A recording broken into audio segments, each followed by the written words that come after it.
Ya, sekali lagi selamat malam, selamat bertemu kembali di dalam kasih Tuhan kita Yesus Kristus melalui kelas PIK online bersama dengan saya, Sundoro dari Pelayanan Garam di Bali.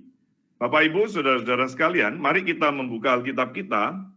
Kali ini kita membahas, melanjutkan seri Perang dengan Kata-kata. Dan kita akan membahas mengenai iblis yang berbicara. Kita sudah belajar sebelumnya bagaimana pentingnya peranan kata-kata. Dan kata-kata itu tidak netral, setiap kita dipengaruhi oleh kata-kata. Kita juga berkata-kata, dan perkataan kita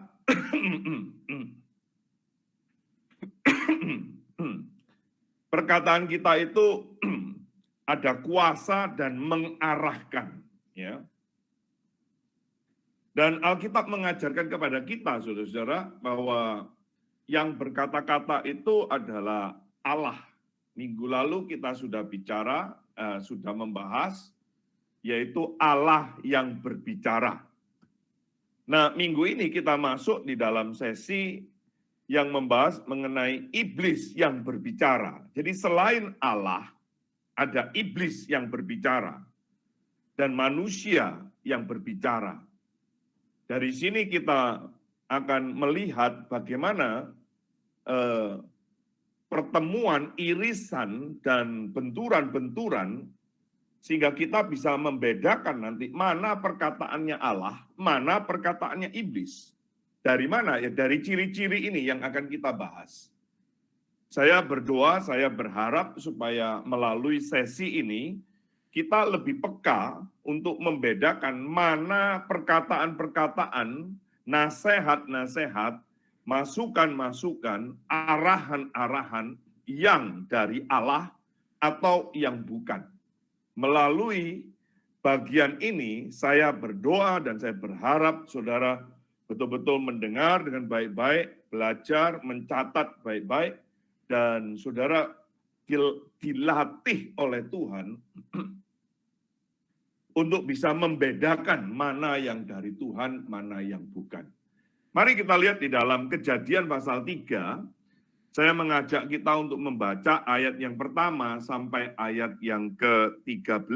Kejadian pasal 3, ayat pertama sampai ayat yang ke-13. Adapun ular, ialah yang paling cerdik dari segala binatang di darat yang dijadikan oleh Tuhan Allah. Ular itu berkata kepada perempuan itu, tentulah Allah berfirman, semua pohon dalam taman ini jangan kamu makan buahnya, bukan? Lalu sahut perempuan itu kepada ular itu, buah pohon-pohonan dalam taman ini boleh kami makan. Tetapi tentang buah pohon yang ada di tengah-tengah taman, Allah berfirman, jangan kamu makan ataupun raba buah itu, nanti kamu mati. Tetapi ular itu berkata kepada perempuan itu, sekali-kali kamu tidak akan mati. Sebelum pembacaan saya lanjutkan, saya berikan penjelasan sedikit. Ular di sini adalah mau digambarkan sebagai iblis, ya, iblis. Digambarkan, diwakilkan, dicerminkan, ditampakkan itu sebagai ular, saudara, ya. Ayat yang kelima saya lanjutkan, tetapi Allah mengetahui, ini masih perkataannya ular, ya. Kali-kali kamu tidak akan mati, tetapi Allah mengetahui bahwa pada waktu kamu memakannya, matamu akan terbuka, dan kamu akan menjadi seperti Allah, tahu tentang yang baik dan yang jahat. Perempuan itu melihat bahwa buah pohon itu baik untuk dimakan dan sedap kelihatannya. Lagi pula pohon itu menarik hati karena memberi pengertian. Lalu ia mengambil dari buahnya dan dimakannya. dan diberikannya juga kepada suaminya yang bersama-sama dengan dia, dan suaminya pun memakannya. Maka terbukalah mata mereka berdua dan mereka tahu bahwa mereka telanjang. Lalu mereka menyemat daun pohon ara dan membuat cawat. Ketika mereka mendengar bunyi langkah Tuhan Allah yang berjalan-jalan dalam taman itu pada waktu hari sejuk, bersembunyilah manusia dan istrinya itu terhadap Tuhan Allah di antara pohon-pohonan dalam taman. Tetapi Tuhan Allah memanggil manusia itu dan berfirman kepadanya, "Di manakah engkau?" Ia menjawab, "Ketika aku mendengar bahwa engkau ada dalam taman ini, aku menjadi takut karena aku telanjang. Sebab itu aku bersembunyi." Firman-Nya, "Siapakah yang memberitahukan kepadamu bahwa engkau telanjang? Apakah engkau makan dari buah pohon yang kularang engkau makan itu?" Perhatikan ayat 12 ya. Manusia itu menjawab, "Perempuan yang kau tempatkan di sisiku, dialah yang memberi dari buah pohon itu kepadaku, maka aku makan." Kemudian berfirmanlah Tuhan Allah kepada perempuan itu, "Apakah yang telah kau perbuat ini?" Jawab perempuan itu, "Ular itu yang memperdaya aku, maka aku makan." Lalu berfirmanlah Tuhan Allah kepada ular itu, "Karena engkau berbuat demikian, terkutuklah engkau di antara segala ternak dan di antara segala binatang hutan. Dengan perutmu lah engkau akan menjalar, dan debu tanahlah akan kau makan seumur hidupmu. Aku akan mengadakan permusuhan antara engkau dan perempuan ini, antara keturunanmu dan keturunannya. Keturunannya akan meremukkan kepalamu dan engkau akan meremukkan tumitnya." Pembacaan firman Tuhan sampai di sini. Saudara-saudara, saya ajak kita masuk di dalam doa. Mari kita berdoa. Bapa di dalam surga, kami sudah membaca firman-Mu, satu kebenaran yang Tuhan ungkapkan, di mana telah terjadi satu drama, satu tragedi yang kami rasakan akibatnya hingga hari ini. Kami memuji dan memuliakan untuk kebenaran firman yang Tuhan ungkapkan, sehingga kami boleh mengerti perkataan-perkataan-Mu. Kami boleh memahami dan kami boleh memiliki kepekaan untuk membedakan mana yang berkenan, mana yang tidak, mana yang bukan, mana yang dari Tuhan. Tolonglah kami ya Tuhan, tolonglah kami, khususnya kami yang sedang di dalam kelemahan, kami yang sedang di dalam pencobaan, kami yang sedang di dalam ujian yang Tuhan sedang berikan. Berikan kami kekuatan melalui pendengaran akan firman-Mu malam hari ini. Berkati hamba-Mu yang Kau tahu siapa dia, dan sekali lagi kami mohon belas kasihan dan anugerah Tuhan untuk boleh memimpin pertemuan kelas kami malam ini. Di dalam Kristus Yesus Tuhan, kami memohon, kami berdoa. Amin. Amin.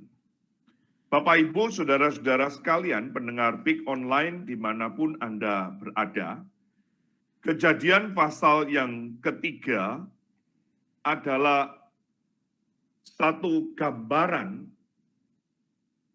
satu catatan, satu fakta dalam satu taman yang Tuhan sendiri ciptakan. Di mana taman itu memiliki kondisi yang sempurna. Tuhan mengatakan sangat baik, baik, baik. Hari pertama itu baik, kedua, ketiga, keempat, kelima, itu baik. Hari keenam dikatakan sangat baik. Dan di dalam kesempurnaan itu, saudara-saudara, muncul satu pribadi yang berbicara, yaitu iblis. Dalam bentuk gambaran, tadi saya sudah jelaskan, ya, diwakili di sini dengan ular. Munculnya perkataan iblis menjadikan dunia ini akhirnya jadi kacau balau sampai hari ini. Seperti hari ini, komunikasi manusia dengan Allah terputus. Manusia dengan sesamanya jadi saling mempersalahkan satu dengan yang lain. Nah, saudara-saudara, mari kita lihat, mari kita belajar pelajaran apa yang bisa kita ambil dari pengertian iblis yang berbicara. Ada Allah yang berbicara, kita bersyukur dan kita mendengar, sehingga melalui pendengaran perkataan-perkataan Allah itu kita muncul iman. Tetapi jangan lupa Alkitab juga mengatakan ada iblis yang berbicara. Maka saudara dan saya perlu belajar sehingga saudara dan saya oleh anugerah Tuhan, oleh pengertian pemaparan firman, saudara akhirnya terlatih dan bisa membedakan. Ini perkataannya siapa? Ini nasihat dari mana? Ini firman yang mana? Yang pertama, saudara-saudara, mari kita lihat pelajaran yang pertama, saudara dan saya perlu perhatikan. Ini adalah pertama kalinya, saudara-saudara, posisi dan otoritas perkataannya Allah itu ditantang, saudara-saudara. Nah, inilah untuk pertama kalinya. Setelah penciptaan, ada tantangan dari perkataan Allah. Kalau saudara lihat di dalam pasal 1, pasal 2 Kejadian, Allah berfirman jadi, Allah berfirman jadi, Allah berfirman jadi, Allah berfirman jadi. Tetapi di dalam pasal 3 mulai muncul perkataannya iblis. Ciptaan menantang perkataan daripada penciptanya. Yang absolut ditantang oleh ciptaannya. Di-challenge, saudara-saudara. Ini pertama kalinya.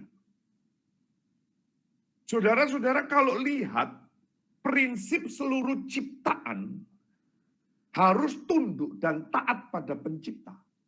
Itu sebabnya hari pertama sampai hari ke-6 Tuhan berfirman, jadi mereka tunduk, taat kepada pencipta.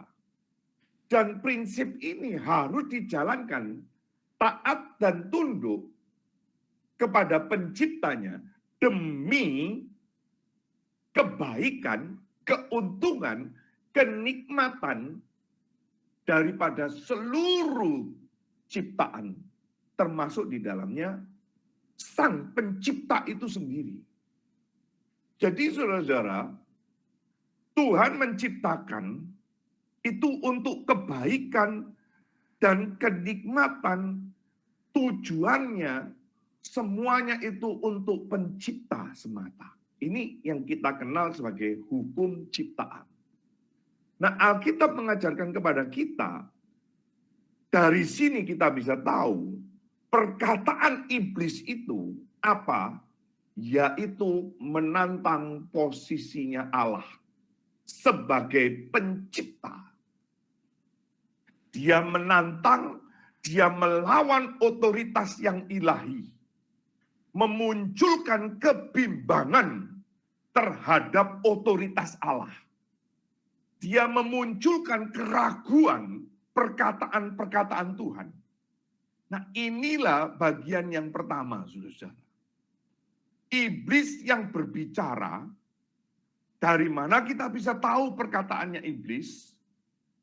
Perhatikan apakah perkataan sikap itu melawan otoritas yang ilahi, memunculkan rasa bimbang terhadap otoritasnya Allah itu sendiri, lalu meragukan apa yang sudah dikatakan oleh Tuhan, itu pasti dari setan.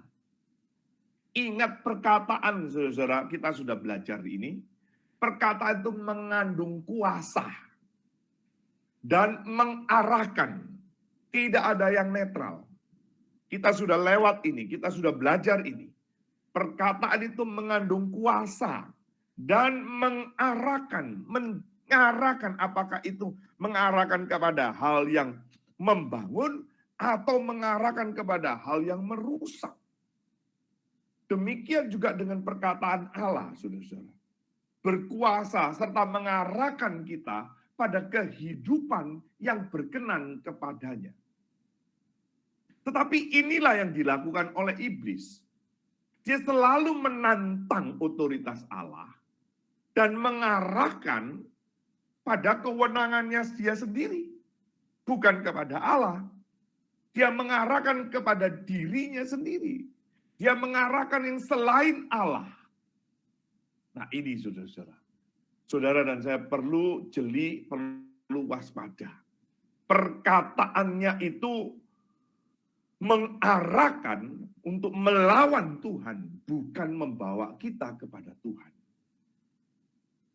Hal yang lain yang saudara dan saya perlu perhatikan adalah, dalam perkataan itu, selain mengandung kuasa, saudara-saudara, itu juga mengandung kewenangan. Ya, kewenangan, kuasa. Kuasa itu lebih ke power, saudara-saudara ya. Kewenangan itu otoritas. Entah saudara punya pengalaman atau tidak, saudara pernah menghadapi orang, atau mungkin saudara sendiri yang pernah berkata, dalam satu kondisi keadaan saudara mengatakan, kamu nggak tahu ya, siapa saya? Saudara pernah kan dengar kalimat ini? Kok nggak tahu ya siapa saya? Lu nggak tahu ya? Lu ngomong dengan siapa? Nah, saudara-saudara, kalimat ini mempunyai kewenangan otoritas. Dan kewenangan atau otoritas ini dia gunakan untuk tujuan tertentu. Dia mengatakan, lo nggak tahu ya siapa gua, supaya dia mendapatkan fasilitas, supaya dia mendapatkan prioritas kadang-kadang. Atau dia mengatakan, lo nggak tahu saya ya, supaya dia lolos dari jeratan atau dari halangan-halangan tertentu. Tergantung konteksnya. Tetapi yang pasti saudara, kalimat lu nggak tahu ya siapa saya, itu mengandung kewenangan. Nah inilah yang dilakukan oleh iblis, yaitu menantang otoritasnya Allah. Makanya nanti kita akan belajar ya, nanti kita akan lihat lebih dalam. Dia mengatakan, Tuhan berkata begitu, Tuhan tahu kalau kamu makan, kamu akan hidup seperti Tuhan. Nah inilah saudara-saudara, bagian yang pertama saudara dan saya perlu tahu, iblis berbicara. Ketika iblis berbicara, dia memunculkan kalimat-kalimat yang menantang posisi, otoritas, dan firman Tuhan itu. Ini bagian yang pertama. Bagian yang kedua, saudara-saudara, kalau saudara lihat, kalau saudara perhatikan, perkataannya Allah itu sederhana. Jangan kamu makan. Semua pohon ini boleh kamu makan. Tetapi yang satu itu jangan. Itu sederhana, saudara-saudara. Perkataan Allah itu sangat sederhana. Tetapi ketika iblis mulai berbicara, ketika iblis mulai berkata-kata, nah ini saudara-saudara, perkataan Allah yang sederhana kepada manusia tadi itu menjadi arena dosa dan menjadi satu pergumulan yang ruwet, yang rumit, yang kacau balau. Perkataan iblis itu memunculkan berbagai penafsiran tentang hidup yang berbeda dari penafsirannya Allah. Saudara-saudara, Mari kita lihat di dalam pasal 2, ya, Kejadian masih pasal 2, saudara jangan tutup Kejadian pasal 2, supaya saudara bisa cepat. Pasal 2, saudara perhatikan ya, ayat 16.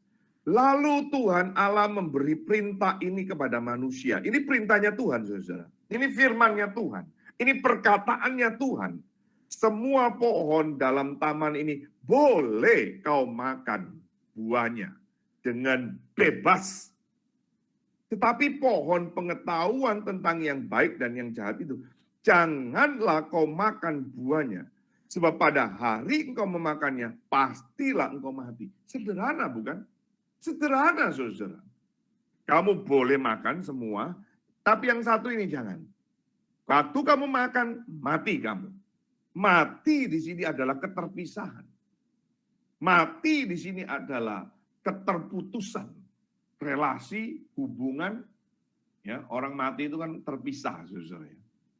Tetapi kalau saudara perhatikan di dalam pasal 3, saudara-saudara, lihat perkataannya iblis, pasal 3 ayat yang pertama. Adapun ular, bandingkan ya saudara ya, tadi di dalam pasal 2 ayat 16 dan 17. Adapun ular ialah yang paling cerdik dari segala binatang di darat yang dijadikan oleh Tuhan Allah. Ular itu berkata kepada perempuan itu, perhatikan, tentulah Allah berfirman, semua pohon dalam taman ini, jangan kamu makan buahnya, bukan? Saudara lihat, dipelintir ya. Dipelintir. Tuhan mengatakan semua pohon boleh kamu makan dengan bebas. Tetapi di dalam pasal 3 ayat 1, perkataan iblis muncul, dia mengatakan, semua pohon dalam taman ini jangan kamu makan, bukan? Wih, saudara-saudara, ini ada pemelintiran ya, ada penyelewengan. Sehingga saudara-saudara ada pembalikan perkataannya Allah. Sehingga manusia jatuh ke dalam dosa. Dan sejak itulah saudara-saudara menjadi pergumulan, menjadi satu kesulitan, menjadi sesuatu yang membingungkan, mengkacaukan, menjadi ruwet, rumit. Bapak Ibu, saudara-saudara, perkataan Allah itu sederhana kok. Kalau saudara dan saya mau rela belajar firman dengan sungguh-sungguh, saudara rela dengan hati yang rendah hati, saudara baca kitab suci itu, sederhana, saudara. Sederhana. Tapi kenapa ini jadi tidak sederhana? Tapi kenapa ini menjadi kekacauan? Tapi kenapa ini menjadi satu pergumulan yang berat sekali ketika kita membaca firman? Kenapa dibalikkan, dipelintir, diselewengkan, diplesetkan oleh si jahat ini, oleh iblis. Sehingga memunculkan bermacam-macam tafsiran yang melawan, nah, poin yang pertama, yang melawan, yang menantang otoritasnya Allah. Jadi saudara-saudara kalau mau membedakan ini di sini saudara ya. Pesan-pesan Tuhan itu di dalam kitab suci itu sederhana kepada umatnya. Jangan, ini boleh, itu nggak boleh. Jangan kamu ada padamu ilah lain. Jangan ada padamu Allah lain. Tetapi saudara lihat, bisa kan? Kok kayaknya berat ya? Kenapa? Karena ada suara yang lain. Adalah pribadi yang lain yang berbicara, yaitu iblis. Dan itu memelintir, saudara. Dibalikkan. Tuhan jelas kok mengatakan, semua pohon buahnya boleh kamu makan dengan bebas. Tetapi dipelintir sedikit. Semua pohon tidak boleh kamu makan buahnya, bukan. Nah ini, bukan. Itu membuat saudara mulai ragu. Membuat saudara mulai bingung. Membuat saudara mulai mempertanyakan otoritas Tuhan. Benar nggak sih? Benar nggak sih? Bapak, Ibu, saudara-saudara, pendengar PIK online dimanapun Anda berada.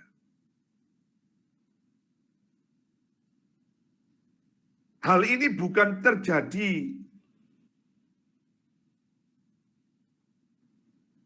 pada orang-orang yang lalu katanya mungkin rohaninya kerdil lah, rohaninya masih anak-anak lah, rohaninya yang belum dewasa lah, atau orang Kristen yang baru lah. Tidak, saudara-saudara. Ini terjadi justru di taman Allah yang sempurna loh.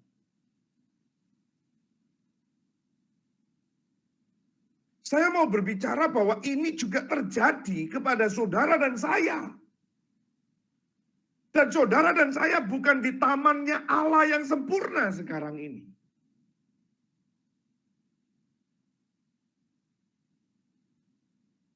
Maka saudara dan saya perlu membangun satu kewaspadaan. Saudara dan saya perlu membangun benteng-benteng melihat kesederhanaan firman Allah itu. Dan terus berharap bergantung kepada perkataan-perkataannya Allah.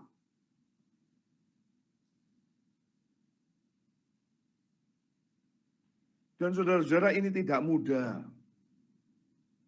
Saya juga mengalami hal yang sama. Ini tidak mudah. Mengapa tidak mudah? Karena kita sudah ada di dalam dunia yang terjatuh.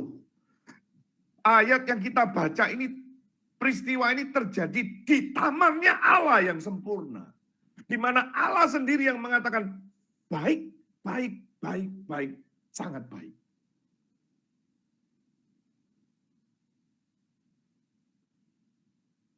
Bagian yang ketiga, saudara. Ketika iblis berbicara bukan cuma menantang, ya, lalu bukan cuma mempelintir lagi itu, bukan cuma membuat akhirnya menjadi rumit, saudara.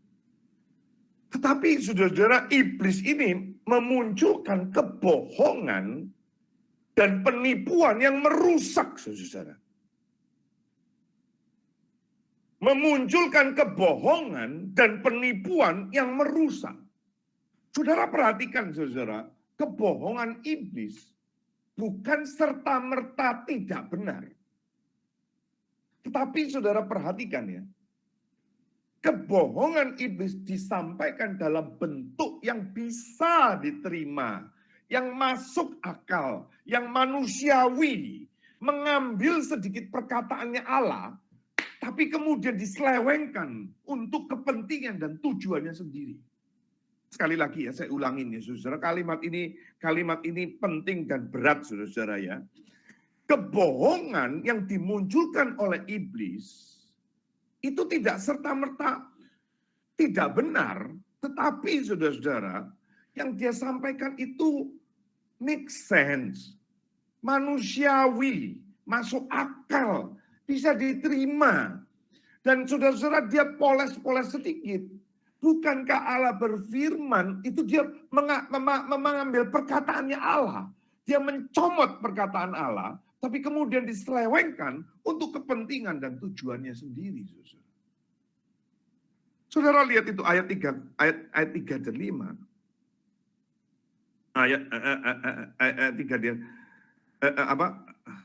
Ayat 4 dan 5, maaf saya. Tetapi ular itu berkata kepada perempuan, sekali-sekali kamu tidak akan mati. Saudara lihat ya. Tetapi Allah mengetahui bahwa pada waktu kamu memakannya, matamu akan terbuka. Saudara-saudara, sampai di sini ini benar loh, saudara. Matamu akan terbuka dan faktanya nanti manusia terbuka, loh kamu telanjang. Benar ini, saudara. Tetapi ditambahin lagi, kamu akan menjadi seperti Allah. Tahu tentang yang baik dan yang jahat. Sekali-kali kamu tidak akan mati. Tuhan mengatakan mati. Ini mulai, saudara. Dipelencengkan, diselewengkan, dipelintir. Lalu ditambahin, dibumbuin. Dengan perkataannya Allah. Dengan kebenarannya yang punya dari Allah itu. Saudara-saudara, saudara pernah nggak ngomong atau saudara pernah dengarkan ya kalimat, oh buaya mau dikadalin, buaya kok dikadalin, kan gitu ya. Buaya mau dibohongin, kadal itu apa itu ya? Kadal itu apa itu? Apa itu? Semacam cicak yang di rumput-rumput itu apa kadal itu ya? Kadal ya, ya kadal ya. Jadi buaya kok mau dikadalin gitu ya? Kita ada juga ada istilah juga perang antara cicak dan buaya, buaya dan cicak gitu ya, musuhnya cicak versus buaya gitu. Artinya ini saudara, ini yang sudah kok dikadal. Saudara kalau dibohongin dengan sesuatu yang nggak masuk akal, saudara ya gampang saja. Langsung easily say no, easily will reject. Saudara kan, oh, enggak lah kamu bohong. Saudara langsung ngomong begitu. Tapi saudara, iblis itu kalau berbicara, dia make sense saudara. Jika saudara, iya ya masuk akal ya. Dan dia manusiawi saudara, manusiawi. Masa sih gini nggak boleh? Masa sih gini? Masa iya sih? Tetapi dia mempunyai maksud menantang Tuhan. Dia meragukan perkataannya Tuhan. Perkataan iblis itu mengambil sedikit, mencomot perkataannya Allah. Lalu dipelintir, saudara. Makanya itu kita juga sebagai pengkhotbah nggak bisa comot-comot ayat itu nggak boleh, saudara. Kalaupun ambil comot ayat, saudara harus lihat konteksnya. Konteksnya. Nah, kebohongan yang dikatakan oleh iblis itu bisa diterima. Setiap perkataan yang kita sampaikan, setiap perkataan yang kita ajarkan, kalau bukan berakar pada kebenaran, pasti berakar pada kebohongan. Ini cuma dua saja. Dasarnya apa? Kebenaran atau kebohongan. Tetapi kalau kita lihat, iblis berbeda, saudara. Sekali-kali kamu tidak akan mati. Bohong dia, saudara. Ini yang ketiga, saudara. Ini yang ketiga.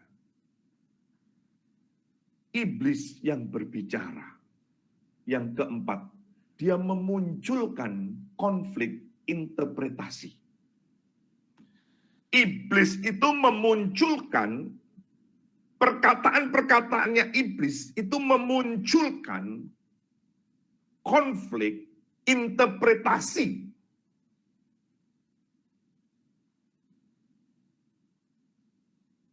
Saut perempuan itu kepada ular itu, buah pohon-pohonan dalam taman ini boleh kami makan. Tetapi tentang buah yang ada di tengah-tengah taman, Allah berfirman, jangan kamu makan ataupun raba buah itu. Nanti kamu mati. Nah saudara-saudara, ataupun kamu raba ini tidak ada memang. Tetapi ini improvisasi daripada Hawa, sang perempuan itu. Raba, nanti kamu mati. Tetapi saudara lihat di dalam ayat yang keempat, ular itu berkata kepada perempuan itu. Nah ini saudara. Dia memunculkan satu interpretasi daripada perkataan yang absolut, dari perkataannya Allah, dari perkataan sang pencipta tadi, dari perkataan yang ilahi itu, dimunculkan konflik saudara.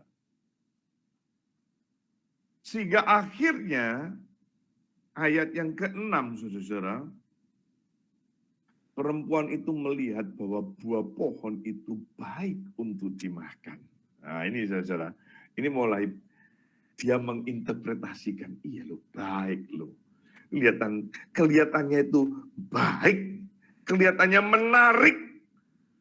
Lagi pula pohon itu menarik hati karena memberi pengertian. Oh, ini kamu bisa menjadi tahu seperti Allah. Nah ini saudara, Tuhan tidak pernah ngomong seperti Allah.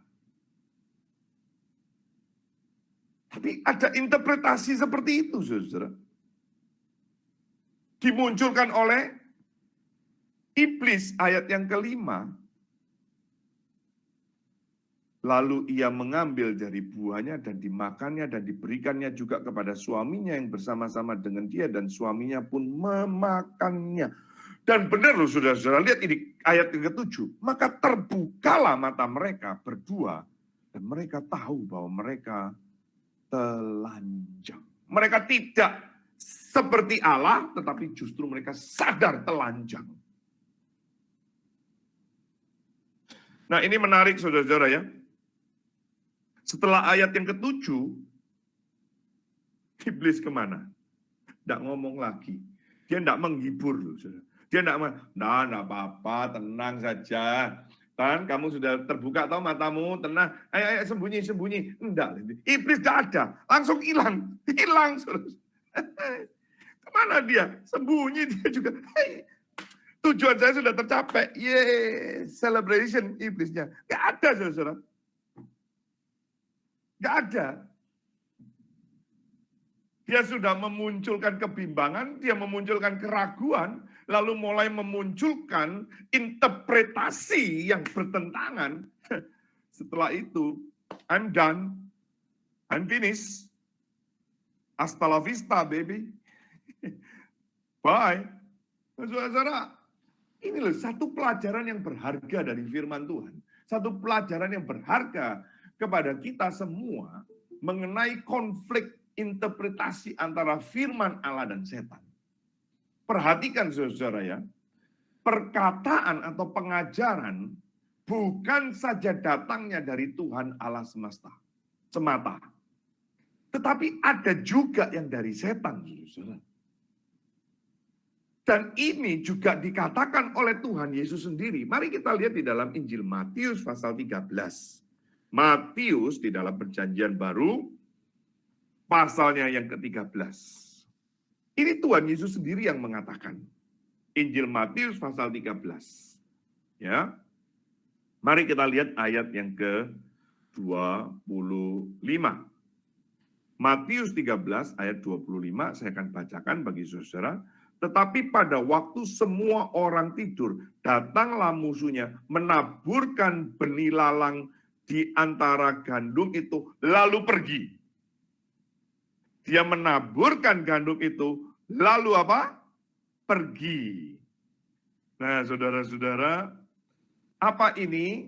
Nah, saudara-saudara, inilah ajaran. Ini bicara mengenai antara lalang dan gandum ya. Pelajaran mengenai perumpamaan tentang benih lalang dan benih lalang yang ada di antara gandum. Gandum itu yang ditaburkan oleh tuannya, tetapi ada lalang di dalamnya. Lu siapa kok bisa lalang? Ya karena pada waktu semua orang tidur datanglah musuhnya menaburkan benih. Di situ saudara. Nah saudara, manusia memang dicipta sebagai makhluk penafsir. Dan setiap tafsiran-tafsiran yang kita lakukan saat ini tidak mungkin bisa lepas dari natur keberdosaan kita saat ini. Maka saudara dan saya ketika mentafsirkan, menangkap perintah Tuhan, saudara dan saya perlu waspada bahwa ada natur keberdosaan kita. Sehingga tafsiran-tafsiran itu dengan bisikan, dengan angin sedikit segar dari si jahat itu bisa melintir, saudara, bisa melawan Tuhan. Bisa menyeleweng, bisa meragukan Tuhan malah. Maka keahlian menafsir itu merupakan bentuk yang kita perlu temukan, yang perlu kita pelajari. Untuk apa? Untuk supaya kita mengenal nilai dan makna. Mengenal nilai dan makna apa yang dikatakan oleh Allah itu. Kita tahu nilainya dan maknanya apa. Sehingga disitulah kita meletakkan iman kita itu. Nah, saudara-saudara, ini apa ya? Penafsiran itu tak boleh sembarangan, saudara ya. Jadi saudara-saudara, ini menjadi persoalan. Gereja banyak juga yang pecah karena masalah penafsiran, saudara-saudara. Gereja banyak yang bertengkar karena penafsiran juga, saudara. Maka saya pernah di dalam apa itu Bible Camp ya, di dalam Bible Camp itu saya juga singgung ini, saudara. Persoalan ini juga saya singgung. Bagaimana kita menjadi tolak ukur apa penafsiran itu ya? Satu doktrin itu diukur dari mananya? Ya. Apakah tafsirannya doktrin ini sudah baik atau nggak baik? Sudah benar atau nggak benar? Itu dari mana, saudara-saudara? Tolak ukurnya itu waktu itu di dalam Bible Camp saya sudah singgung. Nah, oke lah, saya singgung sedikit ya, saudara. Penafsiran, kalau saudara mengukur penafsiran itu baik atau nggak baik, atau itu benar atau nggak benar, saudara. Tafsiran kita, saudara harus melihat apakah atau mana yang lebih dekat dengan ajaran kitab suci. Pertanggungjawabannya itu jelas. Mana yang lebih dekat. Kita tidak mungkin sejajar, saudara-saudara, dengan firman. Karena firman itu absolut, mutlak, benar. Maka kita tidak mungkin menafsir sejajar, selevel. Tidak, karena sola scriptura. Ya, sola scriptura, dialah yang mutlak otoritas. Full. Maka mana tafsiran itu yang mendekati, yang sedekat mungkin dengan ajaran kitab suci. Itu yang penting. Fakta atau data empiris tidak sepenuhnya bisa menjadi bukti penafsiran yang benar-benar dia benar. Tetapi bagaimana ada pertanggungjawabannya dalam kebenaran Alkitab. Maka itu sebabnya kalau di belajar Alkitab, saudara-saudara perlu tahu konteksnya.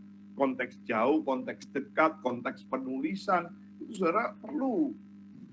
Saudara perlu dilengkapi. Gereja perlu memperlengkapi umatnya sehingga tahu penafsiran ini sehat atau tidak.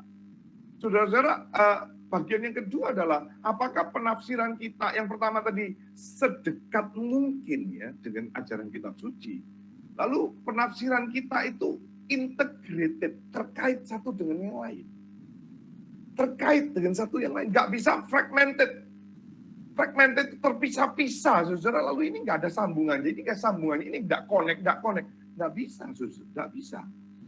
Tafsiran yang integrated, komprehensif, konsisten dengan prinsip-prinsip kitab suci. Sehingga waktu kita menafsirkan, tidak boleh ada benturan dengan prinsip kitab suci yang sama. Bagaimana firman Tuhan yang sama, kok ada benturan? Tidak mungkin, saudara. Maka harus ada konsistensi di situ, ada keterikatan, integrated, ada komprehensif gitu ya. Sehingga itu menjadi apa? Menjadi utuh pengertiannya. Nggak boleh main comot-comot dan nggak boleh bertentangan satu dengan yang lain. Kontradiksi tidak. Lalu saudara-saudara, bagaimana kita bisa tahu penafsiran ini baik atau nggak baik? Saudara lihat dampaknya itu. Ketika kita mendengar firman, apakah kita diarahkan menjadi satu pribadi yang mengarah kepada Kristus, yang mengarah kepada Allah, atau kita setelah mendengar firman itu justru mengarah kepada diri sendiri? Nah, di sini saudara. Apakah kita mengarah kepada theosentris atau anthropocentris? Kita mengarah kepada Christ-centered atau self-centered? Kalau saudara mendengar ajaran kalau saudara supaya dapat kaya, supaya dapat jodoh, supaya saudara dapat lancar jaya, kelancaran, kelanggengan. Tapi saudara tidak diajar untuk takut kepada Tuhan, menghormati Kristus sebagai Tuhan dan Juru Selamatmu. Saudara-saudara, itu tafsiran yang perlu saudara dan saya pertimbangkan. Ya.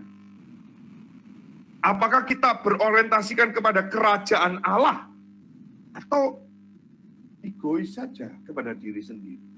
Apakah kita diarahkan untuk menyangkal diri, pikul salib, mengikut teladani Kristus, meneladani Kristus, hidup seperti Kristus, atau saudara akan spektakuler? Janji-janji engkau akan menjadi kepala dan bukan ekor. Janji-janji engkau akan jadi superstar.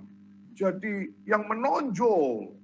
Jadilah engkau, jadilah dirimu. Saudara, hati-hati itu. Itu manipulasi yang tipis sekali ya. Kadang-kadang kalau kita nggak waspada, kita terjebak. Lalu patokannya apalagi, saudara? Penafsiran kita itu baik atau nggak baik? Apakah secara tradisi gereja itu masih terikat dan masih sejalan dengan tradisi dan warisan gereja, bapak-bapak gereja? Karena keselamatan itu berkaitan dalam sejarah, saudara. Tidak boleh lepas dari sejarah. Maka termasuk penafsiran kita nggak boleh lepas dari penafsiran bapak-bapak gereja yang lalu. Nah, di dalam kekristenan, semua yang bidat adalah mereka yang tidak mau mempedulikan konteks ini. Mereka muncul secara tiba-tiba, mereka mengatakan, ini tafsiran yang baru, ini kekinian, ini yang terbaru. Hati-hati, saudara. Itu kau terlalu overconfident dan itu belum teruji oleh waktu. Belum teruji oleh sejarah. Tetapi kalau kita mewarisi ajaran-ajaran Bapak Gereja, itu menunjukkan, membuktikan keterikatan, keterkaitan, dan kesinambungan keselamatan Allah di dalam sejarah itu. Jadi saudara, ini hal yang tidak boleh saudara abaikan ya, menafsirkan. Bagaimana kita menghidupi satu ajaran, itu mempengaruhi itu saudara. Mempengaruhi. Bagaimana saudara menafsirkan itu mempengaruhi. Jadi kalau saudara tidak bersumber dari kebenaran Alkitab, saudara mempercayai seolah-olah diri saudara itulah patokannya, seolah-olah diri saudara itu standarnya. Tunggu dulu. Kita itu sudah mengakui kok, kita ini banyak buat kesalahan. Kita mengakui loh bahwa kita ini sendiri banyak melakukan keputusan-keputusan yang keliru. Kita mengakui, kita sadar kok bahwa diri ini tidak bisa diandalkan. Maka hati-hati kalau ada ajaran yang mengatakan harus percaya diri saja, percaya diri. Enggak, kita bukan percaya diri, tapi kita percaya kepada perkataan-perkataannya Allah. Dan firman Tuhan itulah yang mengarahkan kita akhirnya percaya dan bergantung kepada Allah. Tapi iblis terbalik sekali. Iblis berlawanan. Dan bagian yang terakhir, saudara. Iblis yang berbicara. Maka ketika iblis itu berbicara, memunculkan tuduhan dan saling menyalahkan. Saudara, mari kita kembali kepada kejadian tadi, pasal yang ketiga. Kita kembali kepada kejadian pasal 3, saudara. Itu setelah mereka terbuka, saudara lihat, waduh, mereka mendengar langkah Tuhan, mereka sembunyi. Lalu Tuhan yang mencari, Tuhan yang memanggil. Lalu saudara perhatikan ayat yang ke-11. Ayat sebelumnya Tuhan tanya, loh kenapa kamu sembunyi? Kenapa kamu sembunyi? Siapa yang kasih tahu kamu kalau telanjang? Kamu makan ya buah itu. Saudara, lalu perhatikan itu ayat 12. Manusia itu menjawab. Manusia itu menjawab siapa? Adam itu menjawab. Jawabannya apa? Perempuan yang kau tempatkan di sisiku lah. Dialah yang memberi dari buah pohon itu kepadaku, maka ku makan. Saudara perhatikan, perempuan yang kau tempatkan Tuhan, coba kalau kau nggak tempatkan perempuan ini Tuhan, aku nggak akan terjatuh. Coba kalau kau nggak tempatkan wanita ini, aku akan terjatuh. Aku tidak akan terjatuh. Nah, saudara-saudara, ini memunculkan apa ini? Pertama, tuduhan kepada Allah. Memunculkan tuduhan kepada Allah. Kau loh yang ciptakan. Gara-gara kamu ini Tuhan. Dia yang berbuat dosa tapi menuduhnya kepada Allah. Saudara perhatikan, manusia yang berdosa selalu menuduh Allah. Ini gara-gara saya ini. Dia tidak mau mengakui bahwa dia berdosa. Dia yang melakukan perbuatan dosa. Tapi selalu mencari kambing hitam. Mencari siapa yang bisa dituduh?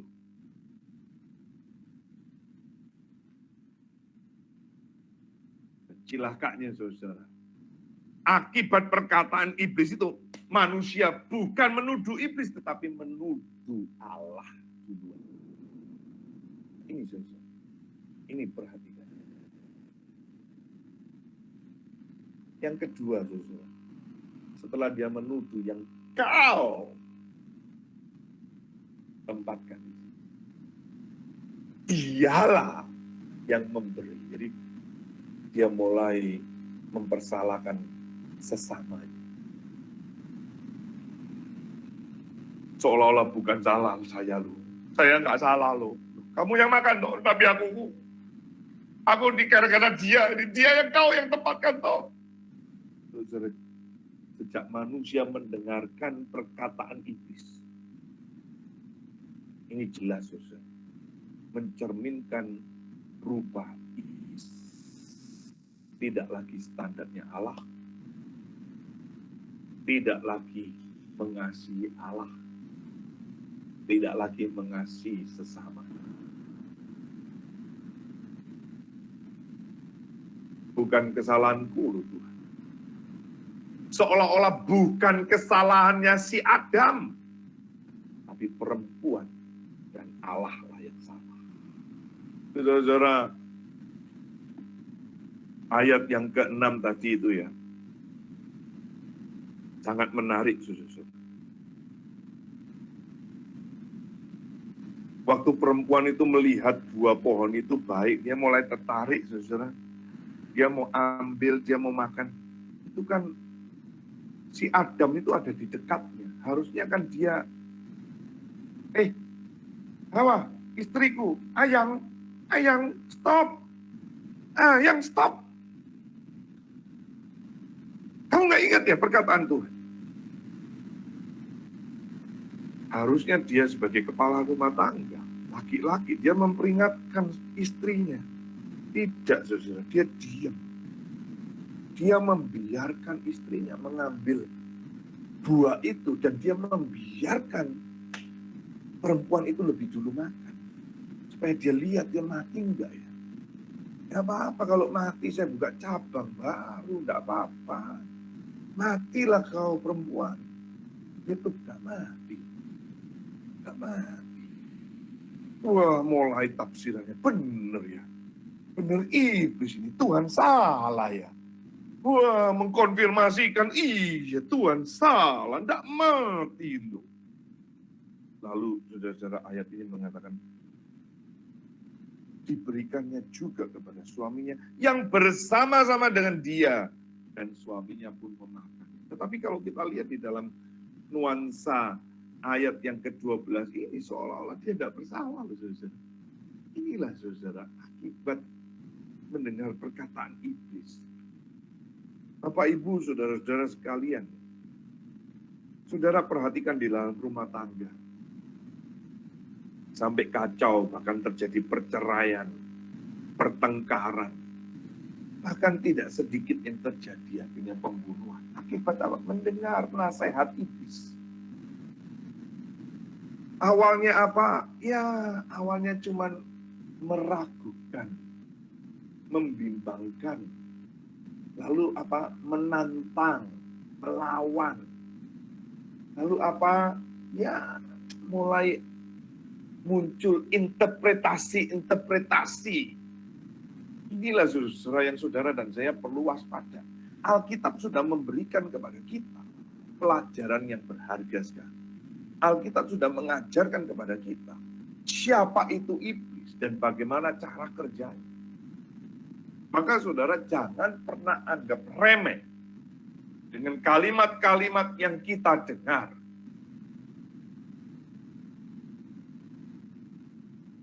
Ketika saudara mendengar perkataan seseorang, ketika saudara mendengar nasihat seseorang, hati-hati, jangan anggap remeh. Perkataan itu punya kuasa, perkataan itu bisa mengarahkan saudara dan saya. Dan perkataan itu bisa membangun, tetapi perkataan itu bisa menghancurkan engkau dan aku.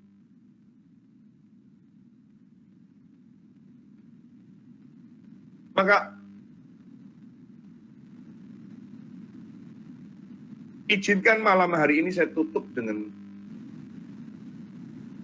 satu pertanyaan reflektif Yang saudara dan saya tidak usah jawab, tetapi pertanyaan ini saudara perlu renungkan baik-baik. Apakah perkataan-perkataan kita itu menyatakan atau menantang posisi otoritas Allah? Setiap kalimat yang keluar dari mulutmu, apakah itu menyatakan kebesaran Allah, otoritas, janji, kewenangan, kebesaran, keagungan Allah, atau saudara sedang menantang, melawan pertanyaan yang kedua, saudara. Apakah perkataan kita itu mengarahkan manusia yang lainnya datang kepada Tuhan? Membawa jiwa-jiwa yang lain untuk datang kepada Tuhan, Allah pencipta semesta ini, dan menyembah hanya kepadanya. Atau saudara menjatuhkan, meremukkan, sehingga mereka makin jauh dari Allah. Apakah perkataan kita berdasarkan kebenaran atau kebohongan? Perkataan kita membangun atau merusak? Ini yang ketiga. Yang keempat, apakah perkataan-perkataanmu, apakah perkataan-perkataanku itu memberikan interpretasi yang bermakna, yang bernilai, sehingga kita makin seperti Kristus?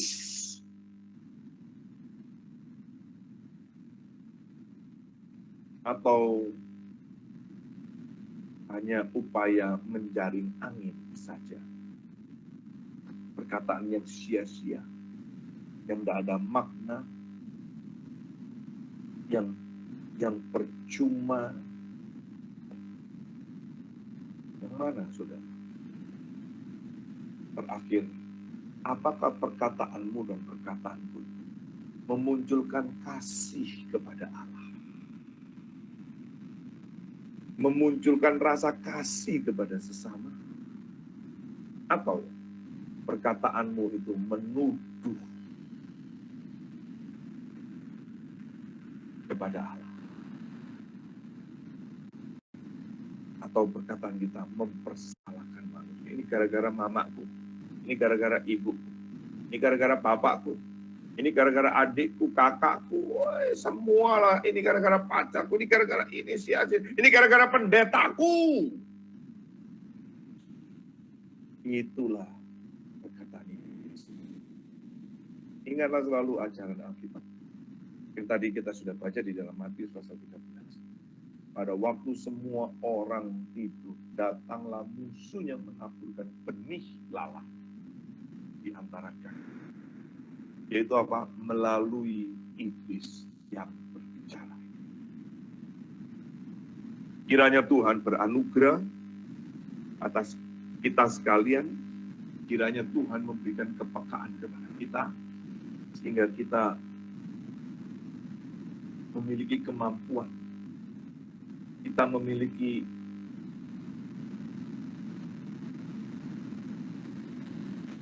kejelian untuk membedakan ini dari Tuhan atau tidak. Mari kita berdoa. Bapa di dalam surga, kami sungguh bersyukur untuk Alkitab yang Tuhan beri, sehingga melaluinya kami boleh belajar tentang perkataan-perkataan. Dari perkataan-perkataanmu itulah menjadi dasar pegangan otoritas hidup kami. Dari perkataanmu itulah kami meletakkan, kami menjalankan, kami mengerjakan hidup kami. Dari perkataanmu itulah yang dari tidak ada menjadi ada. Dengan perkataanmu itulah iman kami hidup muncul. Dan dari situlah kami berjalan. Orang benar hidup karena iman. Iman itu karena perkataan-perkataanmu. Tuhan, kami sungguh bersyukur. Kiranya Tuhan memberikan ketajaman, kepekaan sehingga kami membedakan jika itu dari iblis. Berikan kami kemampuan, berikan kami discerning spirit, dan berikan kami kekuatan untuk menolak itu semua.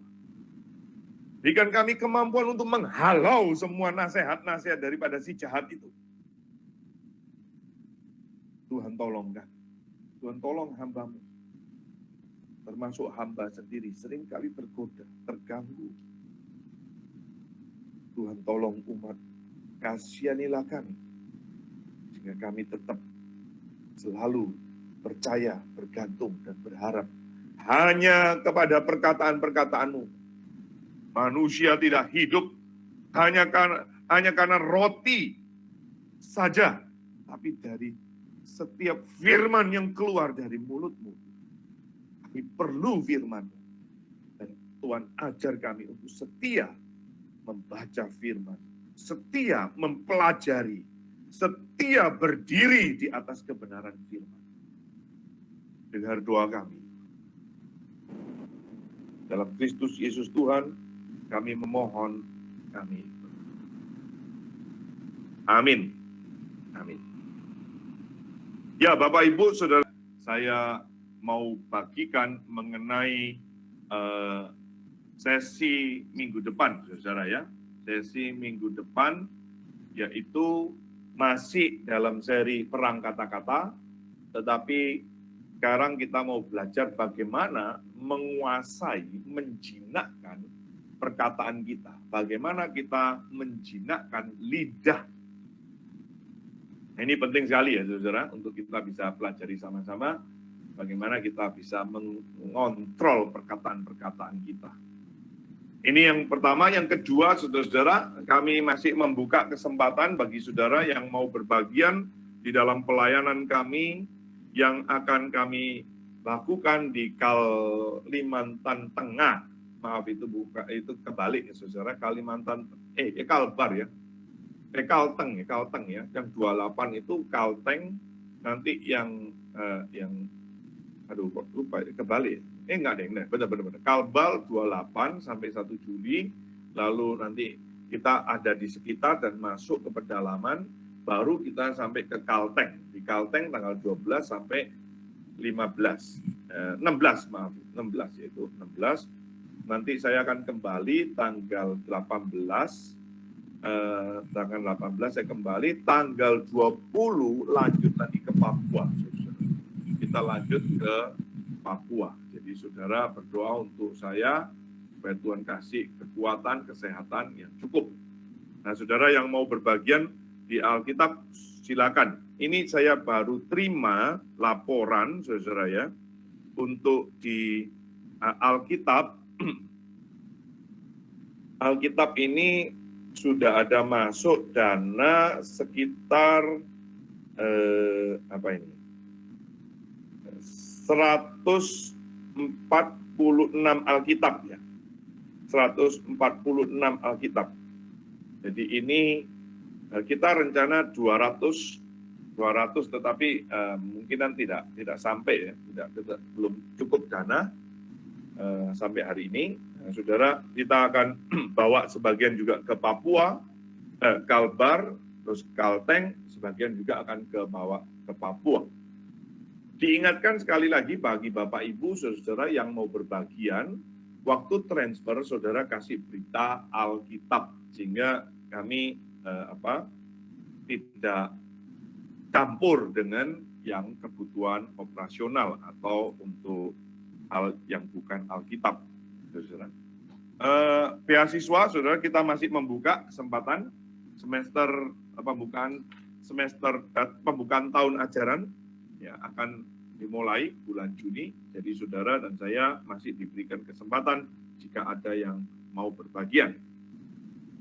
Baik, next saudara-saudara, saya mau sampaikan juga ikutin seri-seri kita yang lain di Spotify, ya, Anchor. Memang belum diupload.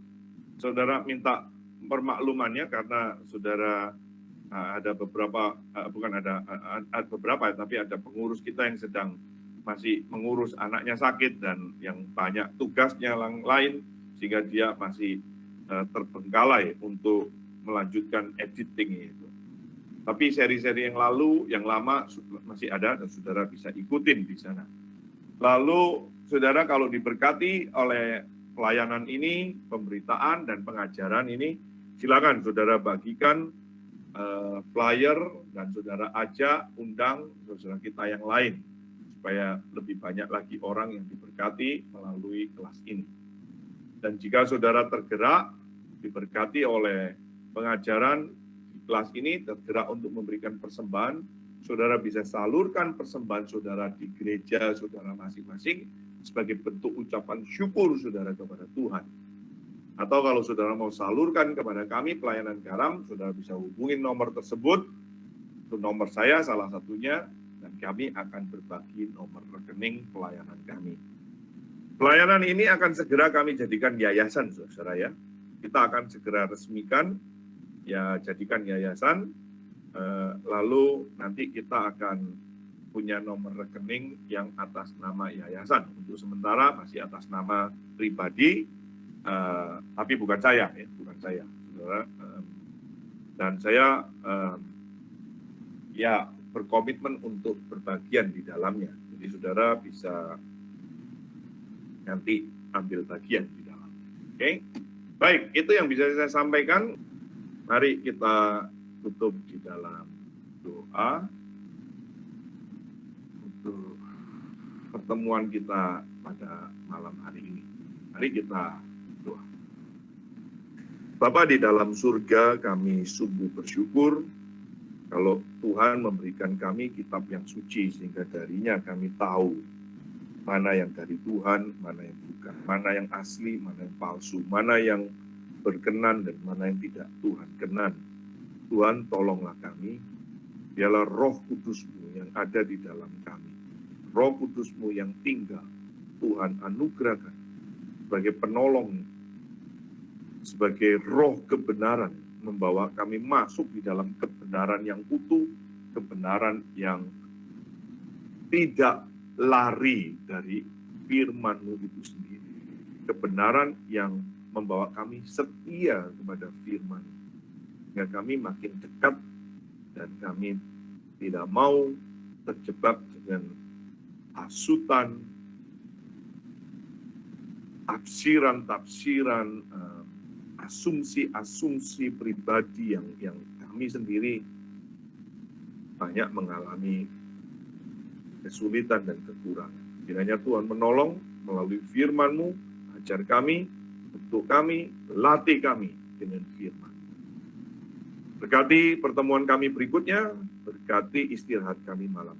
Di dalam Kristus Yesus Tuhan kami memohon, kami. Amin.